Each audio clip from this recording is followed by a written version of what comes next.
Top quality और consistent performance के लिए सिर्फ सिल्वर पंप्स। टॉप क्वालिटी और कंसिस्टेंट परफॉर्मेंस के लिए सिर्फ सिल्वर पंप्स, नाम याद रखना। क्रीडा मंत्री रक्षा खर्चे करत आज पंढरपूरमध्ये आल्या होत्या। सायकलिस्ट असण्याच्या कार्यक्रमाला त्यांनी देखील सहभाग नोंदवला होता। काय सांगतात ते, तुम्ही आज सायकलिस्टच्या कार्यक्रमाला आला होता?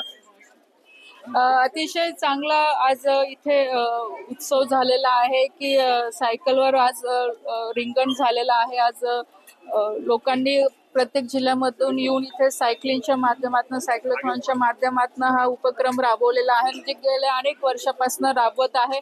आणि आज मला आनंद झाला की आज इथे अशा दिवशी मी आली की आज एकादशी आहे। येणाऱ्या पुढच्या महिन्यामध्ये आपली आषाढी एकादशी आहे। त्या निमित्ताने सगळं पंढरपूरचं वातावरण अतिशय भक्तिमय झालेलं आहे। आज विठुरायाचे दर्शन सुद्धा मी घेणार आहे।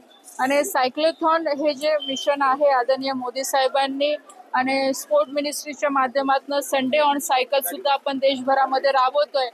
आणि आज विशेष गोष्ट म्हणजे अशी आहे की आपल्या महाराष्ट्रभरात जवळपास 4,500 ते 5,000 सायकलिस्ट या कार्यक्रमामध्ये सहभागी झाले। दरवर्षी ते होतात। एक स्वच्छतेचा मेसेज घेऊन, पर्यावरणाचा मेसेज घेऊन, आरोग्याचा मेसेज घेऊन, फिट इंडियाचा मेसेज घेऊन हे लोक प्रत्येक गावातनं जिल्ह्यातनं येतात। आणि एवढा मोठा इव्हेंट देशभरातनं मला असं वाटतं की पंढरपूरला जो होतो आणि हा इव्हेंट अजून भविष्यात पुढे गेला पाहिजे, यासाठी केंद्र सरकारकडनं पूर्ण मदत करण्यात येईल। आणि पर्यावरण वारीची तुमची परंपरा आहे, काय सांग? वारीची दरवर्षी आमची परंपरा आहे। दरवर्षी आम्ही येत असतो। बरेचसे लोक, कारण की मुक्ताईचं मेन स्थान आमच्या इथे आहे, त्याच्यामुळे वारीची परंपरा आहे आणि पुढे सुद्धा ती विठ्ठलाला काय साकडं घातलं?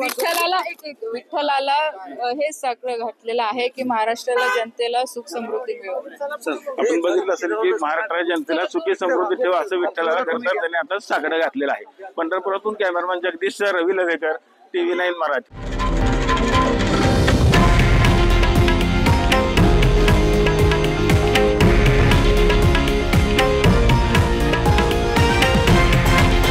हे आहे देशातील नंबर 1 न्यूज नेटवर्क आणि आपण पाहत आहात TV9 मराठी, एकमेव।